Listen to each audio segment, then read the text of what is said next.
تعالي بقى اعملي احلى طاجن رز معمر ومش هياخد منك وقت ولا اي حاجه.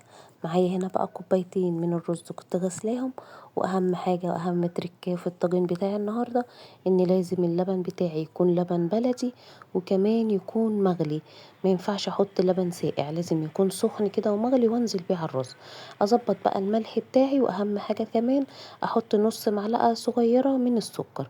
اقلب بقى الرز بتاعي، ومع اهم حاجه ننزل بقى بالقشطه زي ما انت عايزه. حطي قشطه بقى وكتري ولا تستخسري. دخلي الطاجن بتاعك بقى في الفرن على درجه حراره عاليه، وهتشوفي احلى طاجن رز معمر. انا مش هتكلم، انا هسيبكم انتوا تشوفوا وتحكموا بنفسكم. ايه رايكم بقى؟ ولا ولعت شوايه ولا اي حاجه، في الفرن وكله استوى. والرزايه عايزه اقولك بقى طريه وشاربه من اللبن، وكان تحفه. التركات التانية بقى بتاعتي كمان، بخرمه كده بظهر المعلقة، وانزلي بقى بحبة سمنة بلدي كده، نص معلقة كده حتى، سايحة كده تسيحيها كده في الرز. هي هتسيح بقى وتطريلك الرزاية وتطعمه. كان طاجن والله من احلى الطواجن، ومن اسهل حاجة بتتعمل بسرعة وما بتاخدش وقت.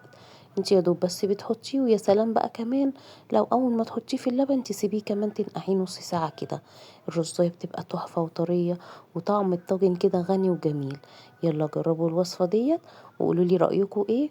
واستنوني في فيديو جديد، وما تنسونيش بقى بالشير واللايك والاشتراك عشان يوصل لكم كل فيديو هادي. اشوفكم في فيديو جديد، مع السلامة، باي باي.